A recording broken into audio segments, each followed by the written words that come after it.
You're listening to Nick DiPaolo on the Riotcast Network, riotcast.com. Well, hello there, folks. How are you? It's your friend Nick, back in town. Excuse me. How you been? What's going on? Fresh off a plane from Chicago yesterday. Great weekend in Chicago. That's 2 great weekends of stand-up. It's rejuvenating me. Maybe that 3 weeks I took off in December I don't know what it is. But let's get to that in a few minutes. More importantly, thank you to the contributors to this show. Aaron Calhoun. Thanks so much, Aaron, buddy. Big AC coming up big with some donations. Contributions. And then this guy just used like his email or whatever, Robes316, ROBES 316. I don't know what your real name is. I'll call you Rob. How about that? Thanks for the contribution, pal. I appreciate it very much. And to all of you who have contributed to the Nick DiPaolo podcast / whatever name we'll give it. Maybe not. It might just stick that way. Somebody said, you get enough of a reputation and people know, they know your name and what's coming. So why change it? Which is a good point, actually. But it was made by a 102-year-old man. But anyways, so thanks a lot, guys, for your contributions and for everybody who's subscribing. And the numbers are still climbing. We get a little army going here. And I mentioned the podcast in Chicago at Zanies. Boy, I wish they'd changed the name of that club because it doesn't do it justice. Both of them, the one in Rosemont and the downtown. But, then again, that name has built up a reputation for great, so that's why they don't change theirs. But thanks again. And I'll talk about Chicago in a second. I just want to plug a couple things because you know how I am. I forget this shit. Okay, now where's my MF from Datebook, you dumb MS fucking... I'm really losing my mind here. Anyways, I'll be at the Sports Haven in New Haven, Connecticut this Saturday night. It's a great gig. It's like a casino in New Haven. And it's a great gig. Come on out to see me. Where's my goddamn Datebook, you sister's ass? Hold on a second. Let me go look for this fucking thing. And she's taken just all that I had. And if you wanna cry, what the? Oh, the hell with it. I really do need help. Oh, my God. I just went upstairs and got the goddamn thing. I am really worried about those early concussions in my career. Oh, there it is. I see it across the room on the floor. Nice going, Titmouse. Hold on. Oh, Canada, home and little land, with love and all my... It goes out to my boy Ted Cruz, who I love, by the way. I know that shocks you folks. I just mentioned Sports Haven, New Haven, Connecticut, this Saturday, January 23rd. And then... also, Celine's in Wantage, New Jersey, January 29th. It's a Friday night. Then the next night, I'm at these are comedy shop gigs. The Regency House Hotel, Pompton Plains, New Jersey. That's January 30th. Then I turn 54 the next day. How fucking sickening is that? The Music Hall in Portsmouth, New Hampshire, February 12th. And I want to say something about this gig. I've been plugging it for a while. And the guy that organizes it, and who's the MC and who's a great comic, Mike McDonald from Boston. I guess I've referred to Mike as Mike Donovan a couple times, who's another guy who is like Mike's age, or, they're from the same comedic generation. When I was coming up through Boston, I looked up towards both these guys, 2 funny Irishmen from Boston, funny as hell. But this is Mike McDonald, who... puts on this event every year, the Comedy Extravaganza. It's the 15th annual Comedy Extravaganza.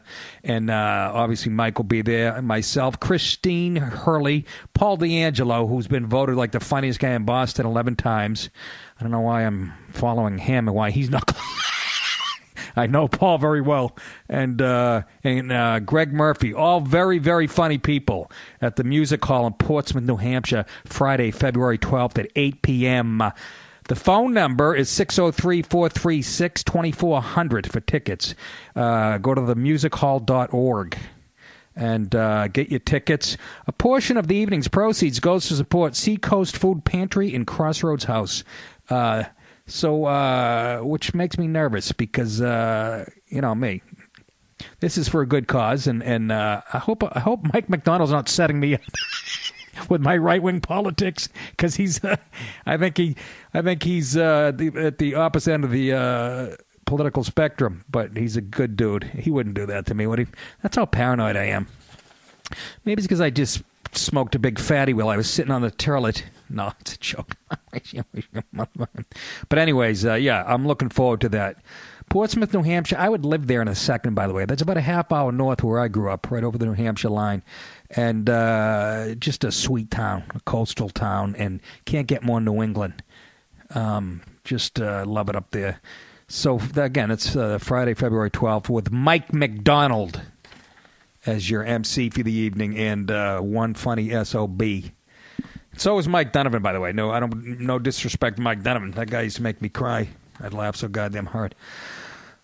What other gigs? The Brokerage in Long Island, February 26th and 27th. One of my favorite gigs. And College of Staten Island, March 5th. Holy shit, I'll get arrested there. Bananas in Hasbrook Heights, March 11 and 12. Side Splitters, March 31st, April 1 and 2 in Tampa. That's enough for now. Enough of the business. How's your tits, everybody? All right? Again, Chicago came out in droves. I did 5 shows in Chicago. 2 in the downtown room. That's the original room. And then 3 out in Rosemont, which is the bigger room. Sold out 4 out of 5. And I think the only one I didn't sell out was the second one for Thursday night. And I swear to God, there were like 3 tables maybe open in the back. So I was almost 5 for 5. The clubs are run extremely well. Just great people, nice people. Bert Haas, who's been there forever, running the original Zanies, which is like a small room downtown. He had me do 2 shows on a Thursday night, which was great to kind of get that out of the way. And place is packed. They come out in droves. Everybody, I take pictures with everybody after. Because and I know you're thinking you never fucking do that, but it's like, okay, governors, I'm there 8 times a year. I'm just saying, people in Chicago, and I had nowhere to hide. But they couldn't have been nicer. Chicago's a big town with a small town attitude. People are just, I can't describe, and they laugh hard, and they laugh at shit that I laugh at, and I was saying a lot of heinous shit off the top of my head. And I did Mancow, who's like the big morning guy in Chicago, who's been in radio forever and unbelievably good at it. And thanks for him for putting me on. And he came out Saturday night, which, that was kind of flattering because these morning guys, these radio guys, and I don't blame them. You do radio all week. I know how fucking hard it is, especially morning radio. But they always say, yeah, maybe I'll come out to see you. And they never do. And this guy did, Mancow, and he's, and he's a big guy in Chicago. Brought out, listen to this. He tells me after the show, he comes into the grand. He was with, I think, some senator and somebody who's like one of the guys heading up Hillary's campaign. Hillary Clinton. Do you fucking believe it? Hillary's campaign. That guy had to sit there and listen to me.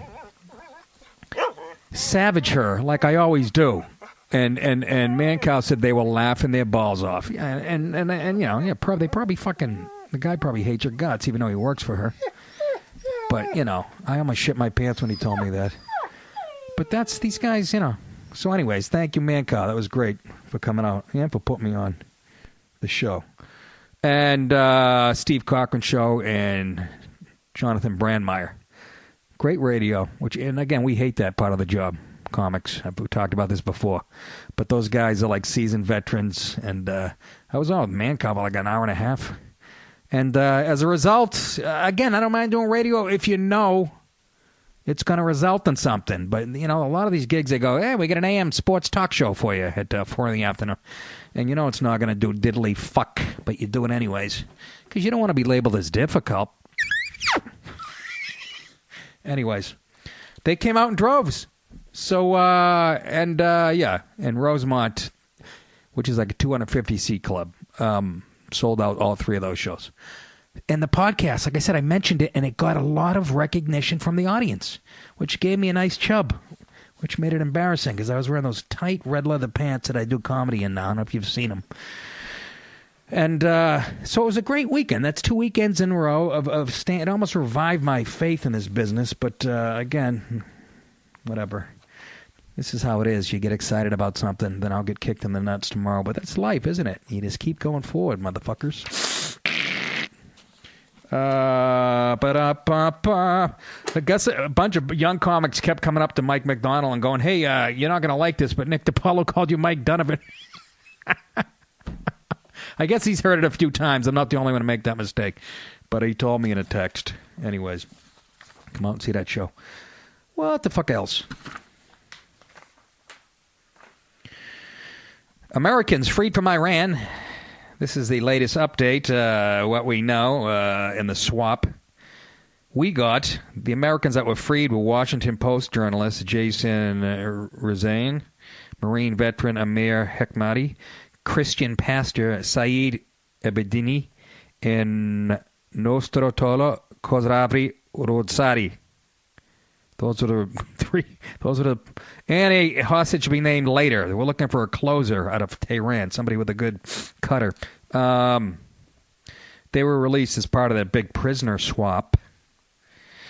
And Rezaian, I don't know how you say his name. He was the Post journalist. He was detained in 2014 and charged with espionage and other crimes. And he's the Washington Post Tehran bureau chief. So, they're full of fucking shit. Tehran and Iran. I'm going to fucking blow those cocksuckers off the map. Can I say that without being... Hekmati was detained in 2011. He's the Marine. After arriving in Iran to visit his grandmother. So you can see why he should be detained, right? According to his family's website. The former Marine and Arabic and Persian linguist was accused of espionage and other charges in 2012. Can we look at the transcripts? It doesn't work like that over there in Iran, where they hang people. They hang gay people from cranes in the middle of the city. Fucking backwards suckers of Satan's cocks, each and every one of yous. Anyways, not everybody. Well, the people are actually... Well, I don't know enough about the people, but... Abedini, an Iran native and convert to Christianity, was arrested in 2012 and convicted the next year on charges of attempting to undermine the Iranian government. Well, yeah, when you convert to Christianity, you're obviously trying to undermine their government. Oh, what a bunch of paranoid, sick, motherless, titless fucks. Testing. Am I not... let me turn this up. Am I coming in all right? The light was a little... all right. So he was in prison for 8 years, Abedini. Who else was released? Matthew Trevithick, a student who was recently detained, but he was released, but he wasn't a part of this prisoner swap, by the way, I guess. Anyways. 3 of them arrived, Razan, Hekmati, and Abedini arrived in Germany on Sunday. Khosravi Rodzari decided not to leave Iran. It's his free determination, said a White House official. He's going to stay in Iran. Well, I can see why. Maybe he has a summer home. I have to fucking know if that's on the up and up. Now they have to be medically evaluated. You come back from spending time in Iran, you probably have rabies and shit. Some type of fucking fungus that the rest of the world has wiped out 1,000 years ago. Ugh, that fucking place makes me depressed. And you see it in movies, the way it's depicted. It's not that backwards, but I'm just saying. The American Center for Law and Justice, dedicated to protecting religious and constitutional freedoms, reported that Abedini was tortured in prison and was beaten by fellow prisoners in June. No, I don't believe it. He suffered injuries to his face during that incident. Hekmati suffered health problems, including weight loss and breathing difficulties, according to his family. Well, Maria Osmond suffers from both of those, doesn't she? What? You heard me, motherfucker? And who did we give Iran in return? We gave them a left winger out of Manitoba. He had 11 goals last year in Junior League. No, in exchange for the American prisoners, we pardoned or commuted the sentences of an Iranian and 6 dual citizens of the United States and Iran. Obama called it a one-time gesture. I hope your fucking presidency is a one-time gesture, you mamaluke. This guy's as dumb as a bag of cheese. Ugh. The men allegedly had been involved in exporting products and services to Iran in violation of trade sanctions against the country. They were accused of exporting goods ranging from electronic components, and satellite services to marine navigation and military equipment to Iran. Now I know.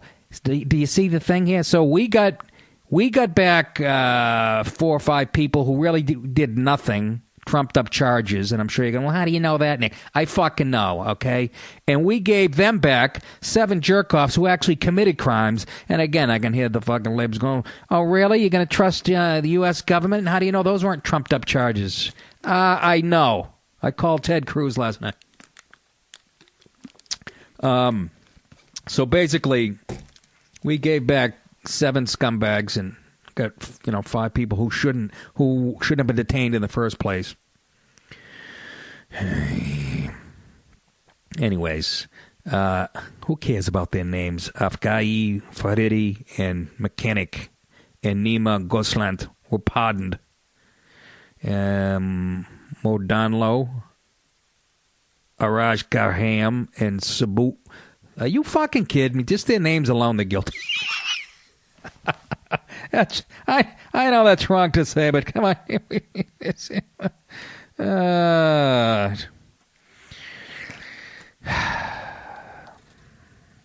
They all had their sentences commuted by the U.S. The Justice Department said. Guess what? The U.S. also agreed to drop charges against 14 other Iranians whose extradition to the U.S. seemed unlikely. Well, once again, we get porked in the ass. Good deal, though, right? Supposedly, all these prisoner swaps came after a year of secret negotiations, and it helped accelerate the nuclear agreement, which we all know is a fucking farce. And it's about protecting Mr. Obama's legacy, which is so fucking horrendous. But you know what? How about poor Robert Levinson? He's been over there since 2007, this poor bastard. And I don't know if he's alive. Do they even have proof he's alive? The poor Levinson family. But anyways, just again, this all happens on the eve of us lifting sanctions and giving a nation that sponsors terrorism all over the globe an extra $150 billion to spend on weapons and whatever the fuck else. It is such a farce. And I want to see Hillary talk her way out of this during the fucking elections.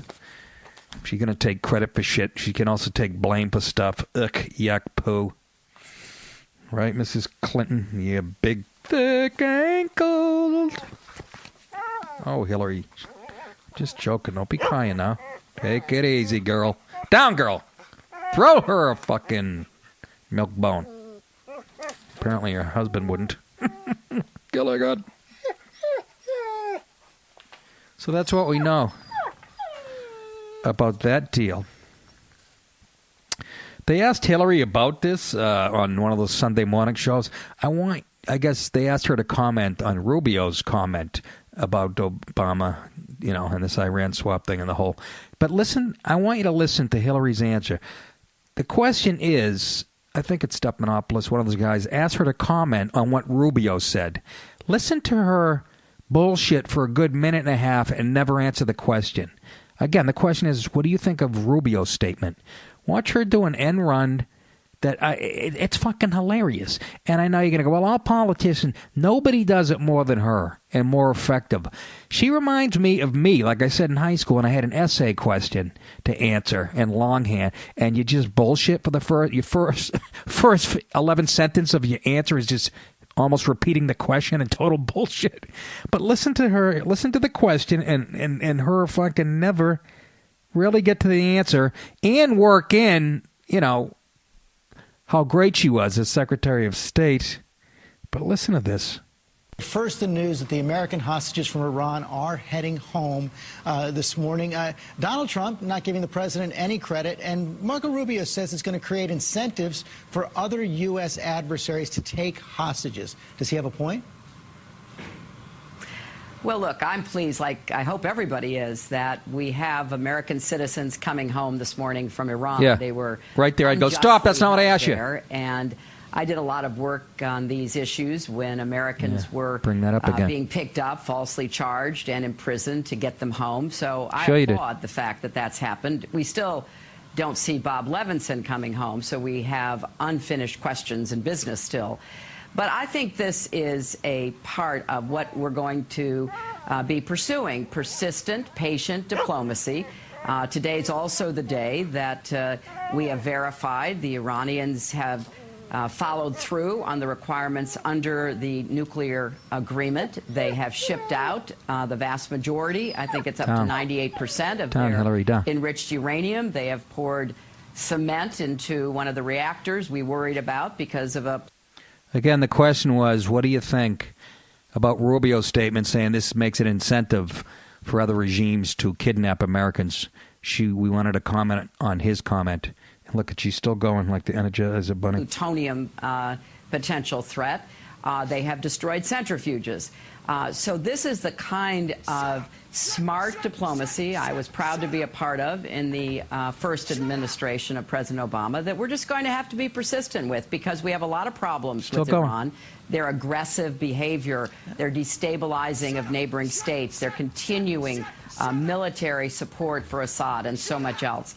But the fact we've put the lid on the nuclear holy shit, can she throw it? The fact that we got our, with the best of them. Prisoners back, I think, is reason for good news. Okay, back to the question. So, do you think is an incentive for other rogue regimes to kidnap Americans? Huh? That was the and that's what Mr. Rubio said. What you come?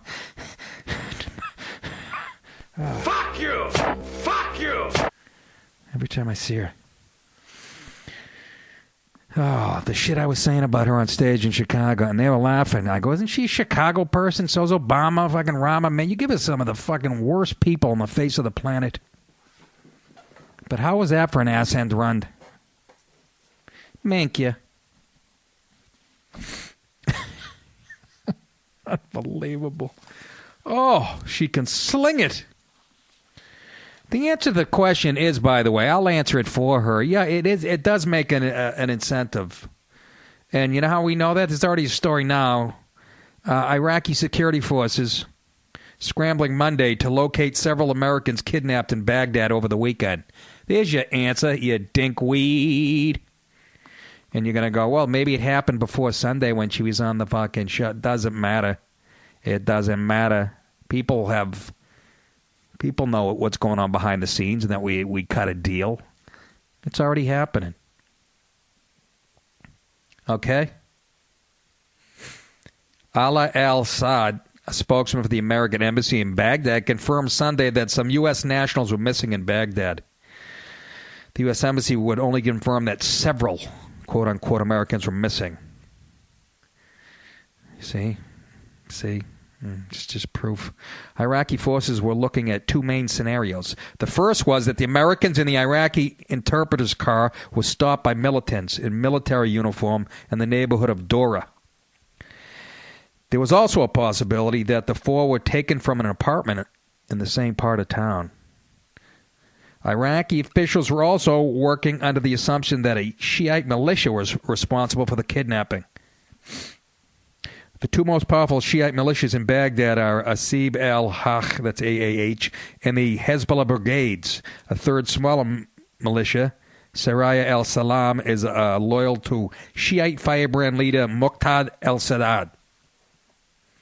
Yeah, there's some names for you. I think I saw them actually on my flight to Chicago. We'll get to that in a few minutes. We have a lawsuit. Some Muslims were kicked off a plane this weekend, and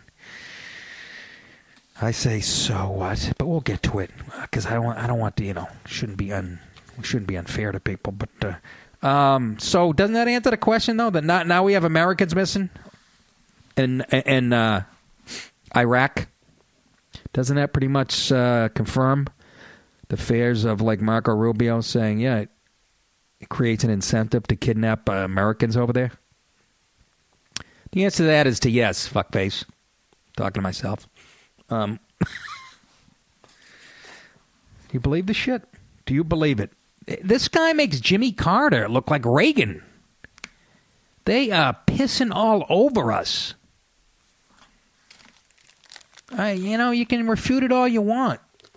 But if the American president is a weakling, the world it creates a fucking vacuum. I know we're not supposed to be the world police, but we got to flex our muscles a little bit, It's a fucking evil world out there. It really is. Isn't it? Sure it is. So now we get Americans missing in Baghdad. God. And how about that movie coming out, 13 Hours? I want to know how they finagle that. That comes out. That is not good timing for Hillary, is it? I don't know. I know what is it, Michael Bay, the director? I might have his first name wrong, but I think so. How did he finagle that? Because that's going to hurt Miss Dogface's chances. I still say she's not going to be the nominee. I'm sticking to my guns. There's so much shit on her. So, good luck finding those vanished Americans. Hillary, don't cry, honey. Don't cry. Come on. The fix is in. You'll be the nominee. This country doesn't have the balls to have a woman this close to being the first female president and shooting it down. Even though I think, hopefully she'll be indicted. But I'll probably be wrong because, like I said, it's about identity politics. The first black president, the first woman. There's already a young Puerto Rican fella running, and we got a midget. He's going to be on the ticket, missing a leg and a glass eye, and that's what it's about in this country. That's what's important. And then we had the Republican debate over the week. I didn't watch the Dems last night. Tried to watch a minute. Actually, it's that broken record. It's the same shit. It's the same, income inequality. Bernie Sanders is out of his fucking mind. I like him because he's an authentic, grumpy fella. That I do like about him. But Jesus Christ almighty. But the Republicans had their debate. I think that was the Thursday that I went to Chicago. And Trump and Cruz had a little dust up, and here it is. It was about New York values. I'll give you my take on it.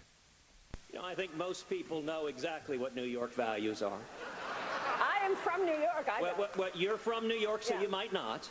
But I promise you, in the state of South Carolina, they do. That's why I love Cruz. And listen, there are many, many wonderful, wonderful working men and women in the state of New York.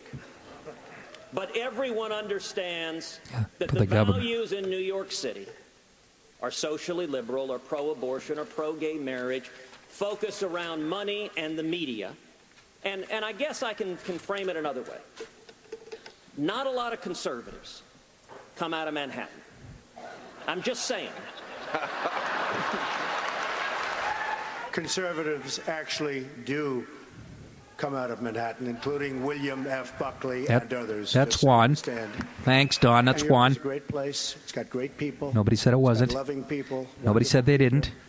When the World Trade Center came down, that's not what he was talking about. I saw something that no place on earth could have handled more beautifully, more humanely than New York. You had two 110-story buildings come crashing down. I saw them come down.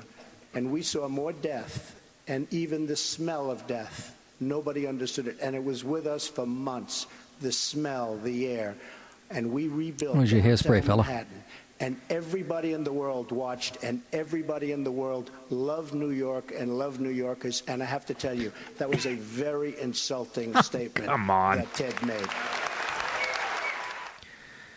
See how Trump, he's getting to be like a good politician now. He just took that and tried to spin it, but I'm not buying it. Does anybody believe Ted Cruz was talking about the first responders and the people who died in the attacks? And do you really, that is just so silly to say about like Ted Cruz. If you look at his record, nobody can stand, nobody's fought Obama hard on everything.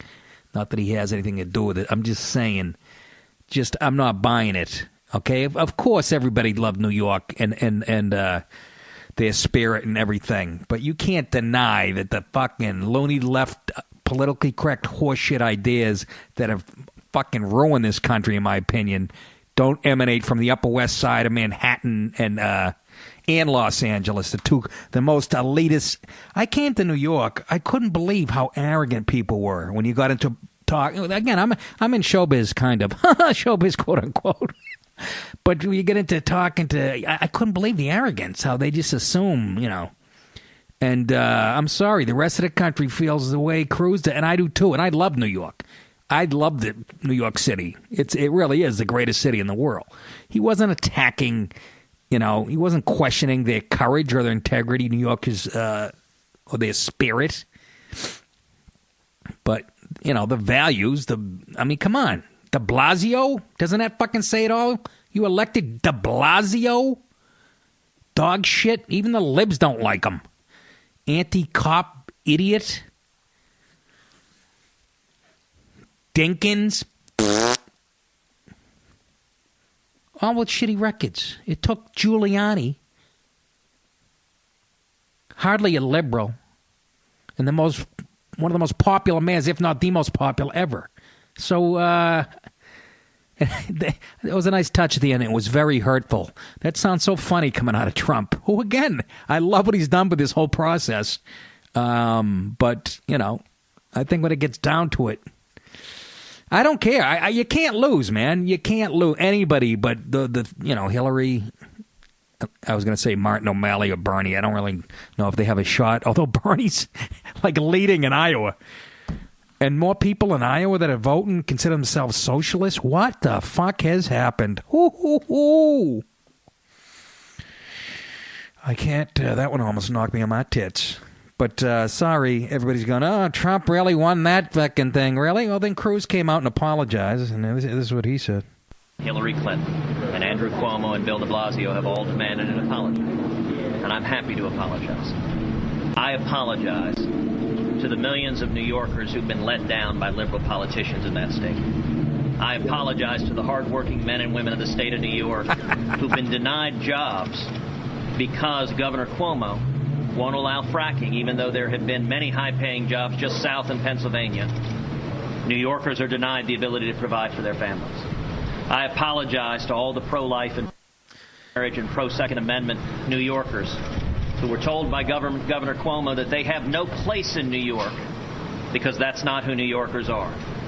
I apologize to all the small businesses who've been driven out of New York City by crushing taxes and regulations.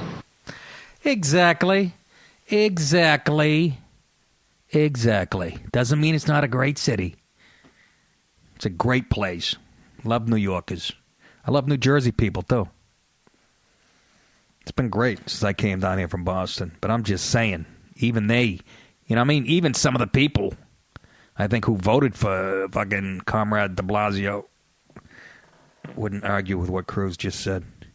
People are leaving. Remember a couple episodes ago I read a statistic out of the paper. What was it, 670,000 New Yorkers have left the state in the last few years? Just because of the reasons he just mentioned?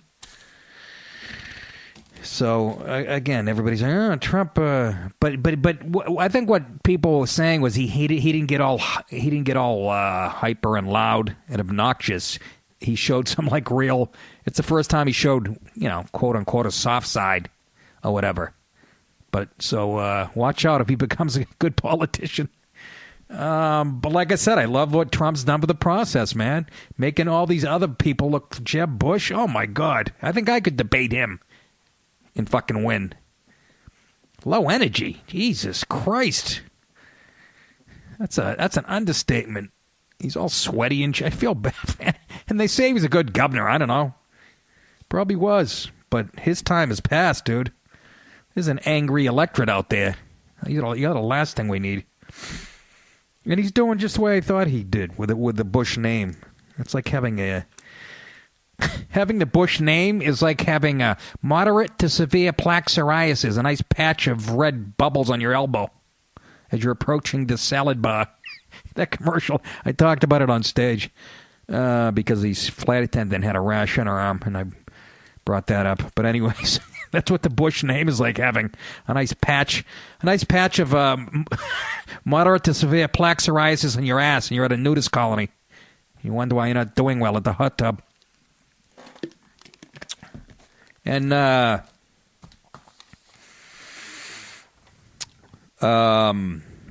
Bernie Sanders was on Sunday morning show, and they asked him about his past.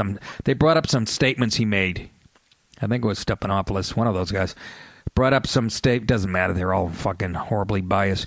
But they brought up some of his statements he made back in the 70s. And this is when Sanders gets cranky. You know, he's known as a curmudgeon. I love when the people bring up, they want to point out who he really is, just a wacko leftist. And so watch him get his fucking panties or I should say, depends in a bunch. In a campaign, past positions are going to get scrutiny. So I wonder how you respond to some of the things that are circulating now about your past positions. Back when you were running for governor of Vermont as a Liberty Union Party candidate in the 70s and 80s, you urged congressmen to give serious thought to the nationalization of the oil industry. And then you went on, in the long run, Sanders said all utilities must go under public ownership and all necessities of life must be provided free for people. Well, you know what, George, you know, that was a long, long time ago, before I ever was elected to anything. Before I... in Burlington for 8 years, I've been in Congress for 25 years. You're right, they can go back. People can go back and look at the fact that Hillary Clinton, as I understand it, was a supporter of Barry Goldwater. Who cares? That was a long, long time ago. I love that Brooklyn Jewish accent. I was the who cares? Mr. Sanders, you said some crazy shit. Yeah, you were back in your day where you said this about the United States, and he's like, "Fuck you! Fuck you! Fuck you! Fuck you! Fuck you!" Man, does he get cranky when you point out who he really is? Just a far left fucking Mamaluke. Bernie, you wanted to nationalize oil companies, and you said all utilities should be nationalized, and yes, I did, but I said that. Watch out, because I'm...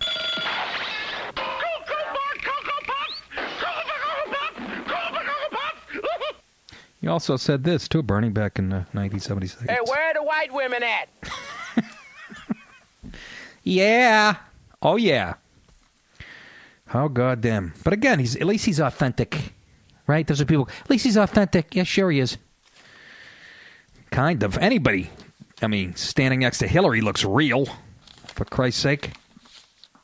For the love of Jesus. He gets cranky, don't he? I'll tell you who can debate his tits off. Besides my boy Cruz, who's like a national debate champion at Harvard. I think he defeated a couple of debaters from DeVry, a couple of sophomores in engineering. But Rubio is a killer debater, man. He's got his shit ducks in his row. He prepares, and he took on Cruz. They got into it, and he gave Cruz a bit of a licking. Everybody said Trump did. I think Mr. Rubio, and I'd be fine with him too, by the way. He's not far enough right for me, but he has good intentions, and I like him because he's never happy. He's kind of for a guy that young, he's like really serious. Listen to him ripping into Cruz. Let me clear something up here. This is an interesting point when you talk about immigration. Ted Cruz, you used to say you supported doubling the number of green cards. Now you say that you're against it. You used to support a 500% increase in the number of guest workers. Now you say that you're against it. You used to support legalizing people that were here illegally. Now you say you're against it. You used to say that... What I like is, and Cruz is funny, while they're saying this, they're on a split screen, Cruz just smiles with that crazy fucking... I want to vote for him because he looks crazy. He would scare the shit out of the rest of the world. And what's more interesting than a Canadian-born Cuban who lives in Texas? But he sits there. He doesn't try to jump in. He just, when people are ripping him, he does like a nervous laugh. He's got those little chiclet teeth, but he just smiles. And they say he's like an unlikable and all this shit. First of all, the people who dislike him, the people I dislike, so that's a positive, which is the rest of Congress. Anybody who, if you're disliked by Congress, who has a minus six rating as far as favorability, that means you're a good guy in my book. But he just smiles and takes it while fucking Rubio's ripping these off. You were in favor of birthright citizenship. Now you say that you are against it. And by the way, it's not just on immigration. You used to support TPA. Now you say you're against it. I saw you on the Senate floor flip your vote on crop insurance because they told you it would help you in Iowa. And last week we all saw you flip your vote on ethanol in Iowa for the same reason. That is not consistent conservatism. That is political calculation. When I'm president, I will work consistently every single day to keep this country safe, not call Edward Snowden, as you did, a great public servant. Edward Snowden is a traitor. This guy can fight, can't he? And we get our hands on him. He is standing trial for treason. And one more point. Every single time that there has been a defense bill in the Senate, 3 people team up to vote against it. Bernie Sanders, Rand Paul, and Ted Cruz. In fact, the only budget you have ever voted for, Ted, in your entire time in the Senate is a budget from Rand Paul that brags about how it cuts defense. Here's the bottom line, and I'll close with this. If I'm president of the United States and Congress tries to cut the military, I will veto that in a millisecond. Oh, my God. And Cruz just sits there smiling. That's not him trying to rebut. That's somebody else trying to talk. But he's just smiling. I mean, how do you stand there and listen to that shit? That's why I could never be a politician. If somebody was sitting there rattling off shit about me, my comeback would be like, fuck you! Fuck you! Fuck you! right in the middle of a debate. Fuck you! To be cutting my microphone. Fuck you! Fuck you! Fuck you! Fuck you! Nick, you can't do that during a presidential boo. People throwing shit from the audience. I'm getting pelted. Oh. But Rubio is a black belt in this shit, man. And he would fucking destroy any of those nitwits that are running for the Democrats, especially the thick-ankle dogface, who everybody seems to assume is going to be the nominee. He's going to open her up like a fucking piñata. Goodness gracious. He's got a little dirt on him, Rubio. Like, he fucking, owes money to a credit card. Built a extra room on his house and whatever. But, it's so funny, man. He lays it. He lays it out there. I'm telling you, I want 2 Cubans on the ticket. I want Cruz as president, Rubio as vice president. 2 Cuban Americans. Come on. Isn't that great? No, you're nuts. You're nuts, Nick. And then, you throw Trump in the cabinet for commerce or whatever.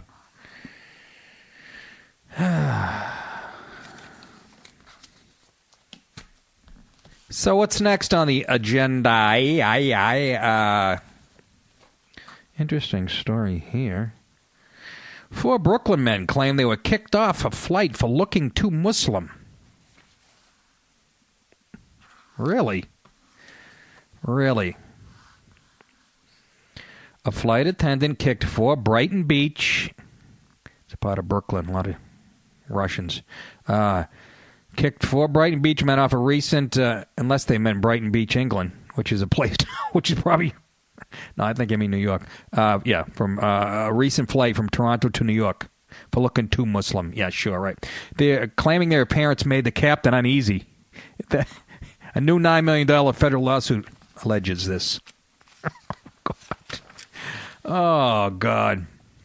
They were... The 4 men were among 6 longtime pals who spent several days in Toronto this December. They had originally booked different itineraries for the trip home, but decided to return on the same 2 p.m. American Airlines flight.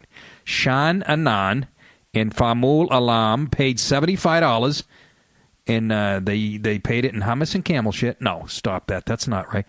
To switch to the flight, which WH and MK had already booked. The 2 buddies. WH and MK also changed their booking before boarding, paying $70 for an upgrade to business class. They were assigned seats in the first and third row, respectively. After boarding, Alam and Anad switched seats with strangers so they could sit next to each other. That would... let me tell you, you can't tell us to be prudent and then ignore something like that. Remember James Woods fucking spotted spotted some nonsense, and they turned out to be terrorists. I think it was Minneapolis flight or something, remember? But anyways, if you're being vigilant and shit, that should catch your eye. I'm not saying it's right or fucking wrong. Well, I'll come to that at the end of the article. But they're playing musical chairs to the ISIS music. After boarding, they switched seats with strangers. This is Alam and Anand, so they could sit next to each other, which is understandable. Several minutes later, a white female attendant asked WH to get off the plane. The lawsuit, which will be filed Monday in Brooklyn federal court, alleges. The flight attendant then asked MK, who worked as a construction worker, to leave. Just the way this article's written. Really? Get off the fucking... There's got to be more. Passengers surrounding Alam and Anand started making racist comments and clutching their children as if something was going to happen. See, that's where it falls apart, and I don't fucking believe it. That's their lawyer talking, by the way. Really? Just like when white people are on an elevator, black guy gets on, the white woman clutches her purse closer, right? Doesn't it all sound fucking a rote? I ain't having it. That's just my opinion, okay? I'm sure the other people on the plane made racist comments out loud, right? And started clutching their children. Right. As if something was about to happen, the suit charges. Then we were asked to get our belongings, so I grabbed my pipe bomb and my hunting knife and my box cutter, and I got off the plane, said Alam. No. Then we were asked to get our belongings to get off the aircraft, said Alam. He's a general contractor who runs his own construction company. It's called Kaboom International. No. 4 of the 6 friends, 2 Bangladeshi, 1 Arab, and 1 Punjabi, were all ordered to get off the flight. Oh, these poor pricks never had a chance. The other 2 are Hispanic and Pakistani. They were not kicked off, they claim. They were told just to be peaceful, quote unquote, just to be peaceful, making it seem like they were a threat, making other passengers uncomfortable and wanting to get off the flight. And that was said by Tahani Abushi, who represents them. See, that sounds like bullshit to me. Okay, these lawyers know how to play the game. I'm guessing nobody said anything right. Nobody was clutching kids. When they exited, a jittery American Airlines again, these are just my opinion. A jittery American Airlines agent told them they made the crew uncomfortable. We have some audio of them talking. Somebody recorded it on their phone.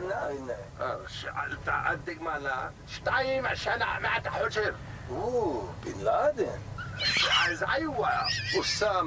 شعني يقول لي احنا عماد يا بن لادن شمر شعني صميم مع المشعر عشان تريح من شمر بن لادن انت يعني ما ماشي من دقاقه على بحونيوت شلي وانت بورشر ايوه على 911 911 it's the best بياش بيزاي يعني بقوتو مع 911 ما شكرا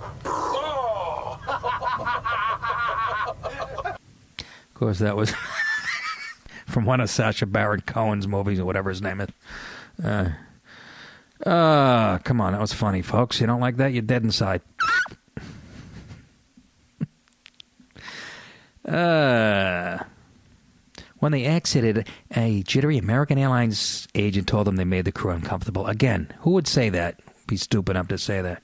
She said the stewardesses and the captain felt uneasy with us being on the flight. WH said there were inconsistencies in our behavior traveling as a group because 2 of us upgraded and 2 of us didn't. MK asked the agent if they were thrown off because of their appearance. Alam has a darker complexion. WH has a beard. Yeah, so does Ryan Seacrest. Her name is Kelly Smith. MK, Alam, and WH are all Muslim. Yeah, well, what are you going to do? It's a bad time, folks, to be dark-skinned Muslim and flying. You can't blame the people for being kind of jittery. Anand is a Sikh who wears a turban and a beard. Can't you do you have to, really? I mean, I don't know. Can't you, replace that with a Mets cap while you're flying? Then you'd have to be leave by Yankees fans. The agent said their appearance did not help. Really? They're going to have to sit down, American Airlines, and talk to the fucking employees and go, look, stupids, what are you saying this shit for?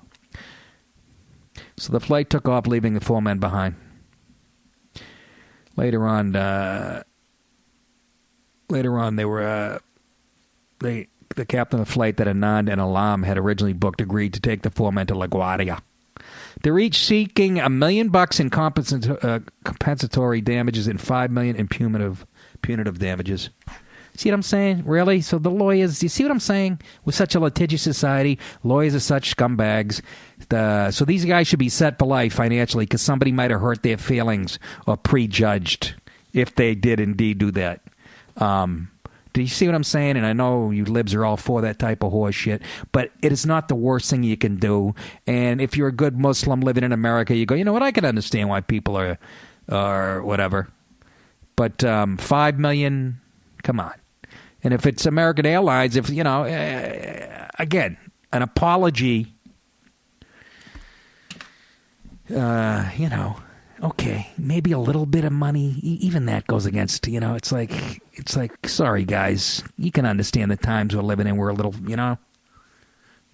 Nick, but what if Italians, they did do it to Italians when the mafia was fucking kicking ass and they always got profiled Italian people. Just, it's part of, you want to live in a diverse country, you're going to have to put up with some of this shit. What are we supposed to just walk around blind? It's that mentality, like the libs go, yeah, you're walking down the street at 1 in the morning, here comes 5 black guys on the side. If you cross the street, you're a racist. Oh, suck it. Fuck you! Fuck you!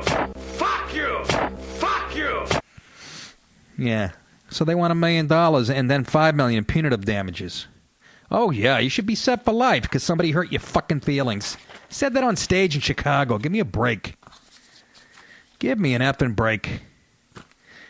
Apology is due if they were unjustly kicked off the flight. Boy, there's an actual picture. Are these the actual guys? I would have been nervous.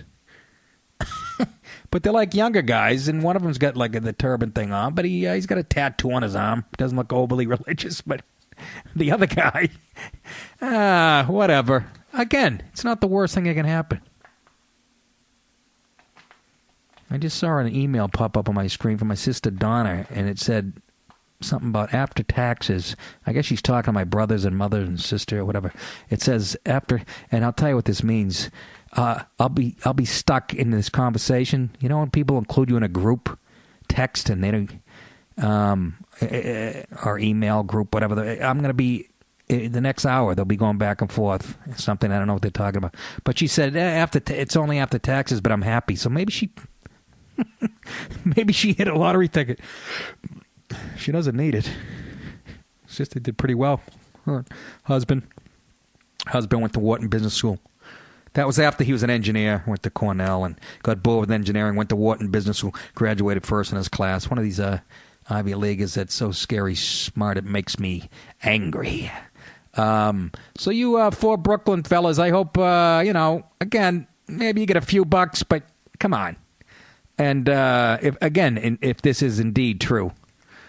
But again, an apology, maybe a few bucks, huh? Give him some of what's that homicide I love so much? That's Sobrus. What are you going to say now? Real quickly, we always sort of end it with sports. And again, I don't know when you guys listen. I don't do a ton of sports because you guys listen to these shows whenever you want. But I do treat this like a radio show. As you can see, I hit on these current events. I'll get to another story tomorrow about Portland Community College and what they're doing. They're devoting an entire month to something that's going to fucking infuriate you if you have an ounce of balls left. NFL, real quickly, kids. And once again, this time of year when I'm on stage, it's always playoff time. I'm always in a green room somewhere. And literally, the Packers and the Cardinals are on in the green room at Zanies in Rosemont. And I said, like, in the third quarter or second quarter, I think I said, this is going to get interesting right when I have to go on stage. And sure enough, did I miss a doozy, right? Remember I told you a couple weeks ago, last weekend, the Bengals and Pittsburgh game? I was looking at the TV. The Bengals are up by a point. with a little few minutes remaining, and I said, "Oh boy, what do I do?" And I left.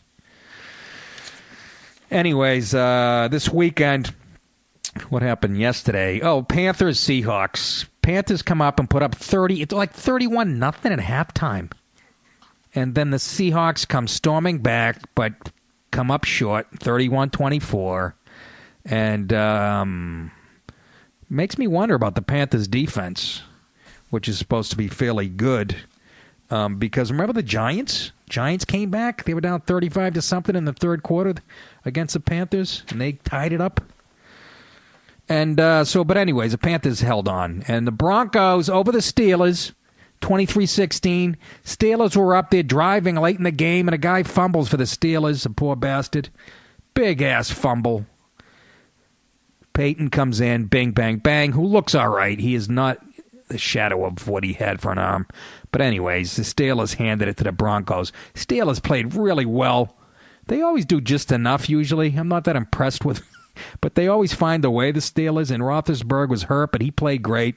And they really did. Steelers kind of deserve that, but they fumble it away. Manning comes in and does what good teams do. They stick it right in your wazoo. So they win 23-16, which means the New England Patriots, my favorite team, has to go back in Denver.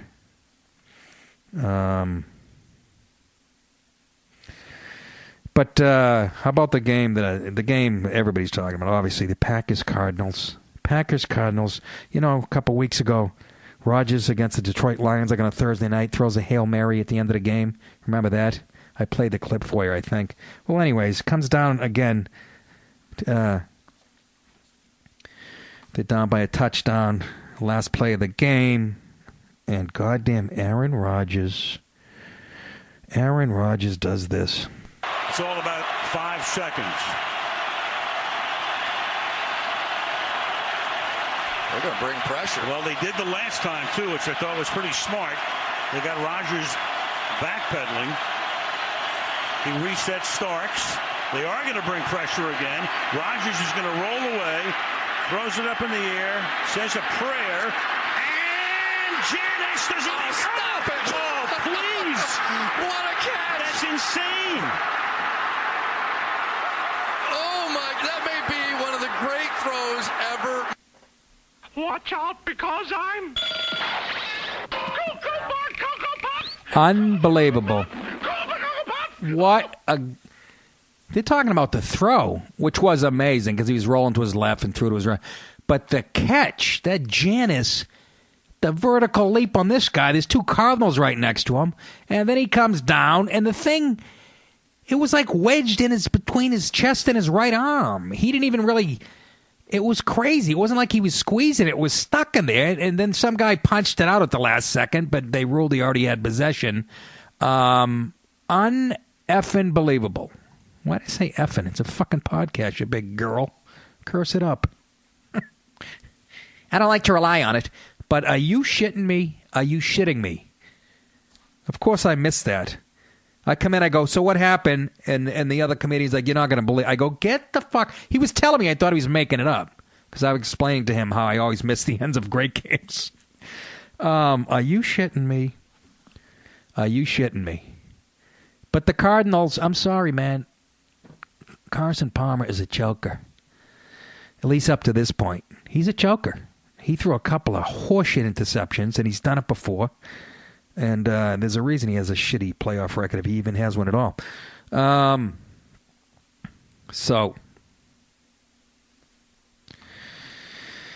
you got the Cardinals and the Panthers, okay? So the first time in history you have 2 Heisman Trophy winners at quarterback going against each other. How about that?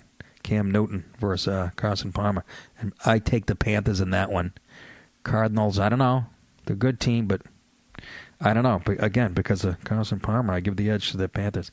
And then my Patriots, you know.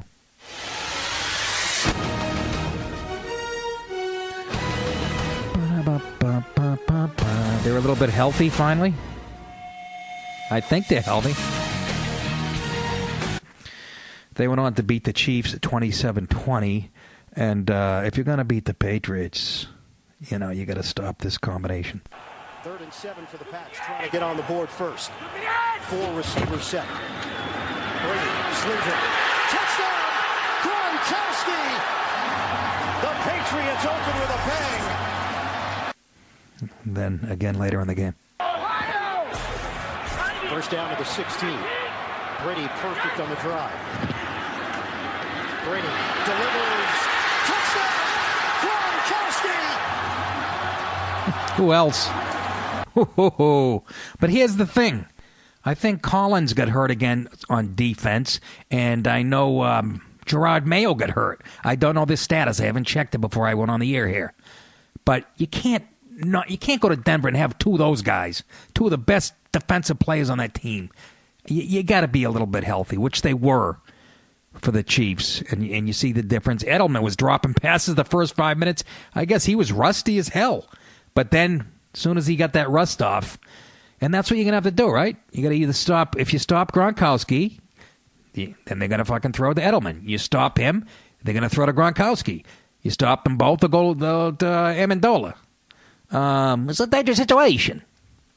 Anyways, my Pats are back in it for the 5th straight year in the AFC Championship. Are you shitting me? Only the Oakland Raiders did that back in the 70s. The team that I was in love with as a kid because they had that bad boy image. And I can't believe it. I can't believe it. 5th year in a row in the AFC Championship. The rest of the country must be sick of us, and I love that. I love it so much. So we got to go to Denver. And again, depending on the health of that defense, and Belichick, good luck beating Belichick when you play him a second time or whatever.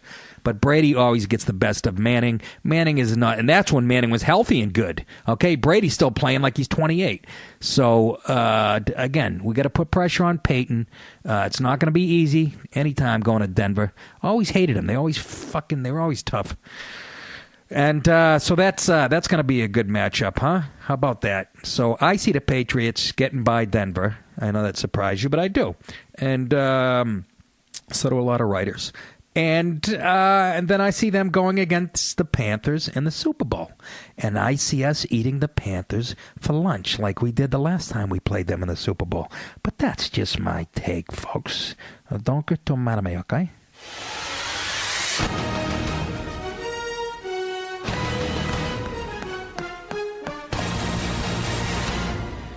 Could they play that more? All right, kids, that is it for today, I guess.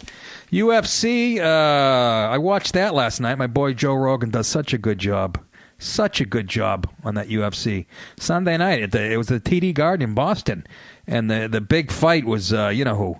Dominick Cruz versus TJ Dillashaw. And Cruz hadn't fought in like 4 years. He's had like 3 ACL. He hasn't been in the ring in years, and then he was suspended or something, but never lost his title in the ring, and nobody expected him to come back fresh or whatever, but he beat TJ Dillashaw in a decision, a close one. Could have went either way. I thought Dillashaw was more aggressive, but, some people were unhappy with the decision, but it could have went either way. And, so Dominick Cruz, after having 3 ACLs, a torn groin, and he was stripped of his title, and he only fought like 61 seconds in the last 4 years. He's got the title back. And in the other fight that people really cared about, Eddie Alvarez in a split decision over Anthony Pettis. That shit is entertaining, man. I can see why it's really good stuff. All right, kids. That's it from here. I'll talk to you tomorrow. Am I forgetting anything? I don't think so. And I got to go work out. I say go work out. I have to jump over my desk. I'm in my bathing suit right now and a Van Halen t-shirt. I'm going to do some deep knee bends. No, I'm going to do this guy. It's workouts like this that I smile about because I know if you push to the max, you can get the body that you always wanted. Come on, I don't care. The body he always wanted as a 14-year-old Cub Scout. I'm just busting balls. That's Sean T. All right, kids. I'll talk to you real soon.